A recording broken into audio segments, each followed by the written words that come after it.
Okay, so I figured out how to do the scroll box. I figured I'd make a video just because it'd be a lot quicker than writing out a really long email. So the first thing you want to know is that you can use plain text or rich text. The graphic text does not work for the scroll feature. I'm not sure what the reasoning is, but I'm going to select plain text here for this little demonstration. Make the box huge because I want to insert a lot of text. So go back in here, paste the text in. The next step would be to resize the text box to whatever your needs are. I'm just gonna kind of match it up with this little lighter green box here.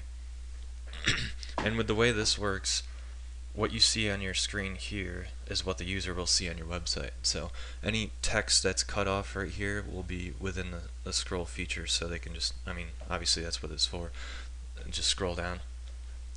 The next thing you need to do is open up your file manager over here on the right hand side. If it's not open, you can just press Control K. It'll open it up for you. As long as the text is still in object mode here, click on the Style tab, go down to the Custom CSS and double click on the blank value side to the right, and all you need to type in is overflow :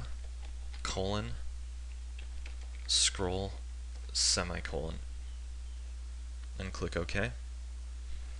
And that's basically all you have to do.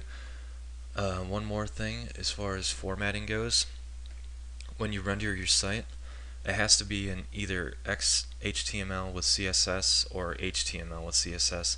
This feature doesn't work with dynamic or simple HTML, so just keep that in mind. I would recommend using these regardless. These other two formats are kind of outdated, so I always render in HTML with CSS. So I'll select that for this one. Then click OK to preview. And this is what it'll look like. Pretty simple to do. As far as other formatting with the text, you can still change the color of the text, the size, the font, pretty much anything. So just play around with it until you get what you like, and then you're all set to go.